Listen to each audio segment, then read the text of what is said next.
আইন সবার জন্য সমান। আপনারা যারা মনে করছেন যে সন্ত্রাস বিরোধী আইন পাশ করার পরে আওয়ামী লীগের ক্ষতি হবে, আওয়ামী লীগ নিষিদ্ধ হয়ে গেল, আসলে বিষয়টা ওরকম না। বিষয়টা হলো এই আইনের মাধ্যমে যে কারো বিচার হতে পারে, যে কোনো দলের বিচার হতে পারে।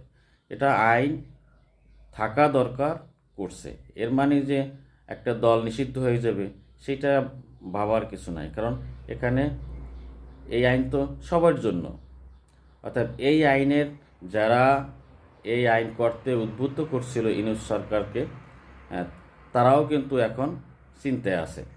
কারণ এই দেশে যুদ্ধ অপরাধের তকমা আছে জামাত ইসলামের।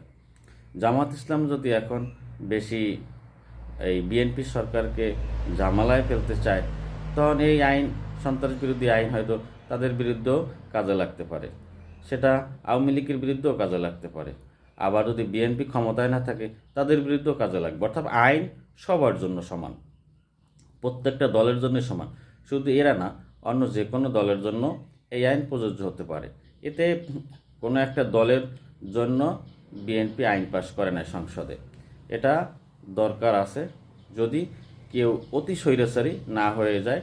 এই জন্য এই আইনটা পাশ করে রাখছে হয়তো বিএনপি সংসদে। এটা নিয়ে আসলে টেনশনের কিছু নাই। এর মানে যে আওয়ামী লীগ আর ফিরে আসতে পারবে না বা আওয়ামী লীগের নিষিদ্ধ করে দেওয়া হলো পার্মানেন্টলি, এরকম না বিষয়টা আমার মনে হয়।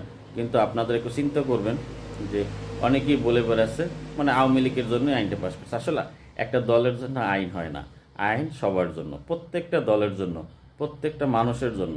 এখানে যে অন্যায় করবে তার বিচার হবে, এটাই হলো বাস্তবতা। আর এটা আপনাদের মাথায় রাখতে হবে।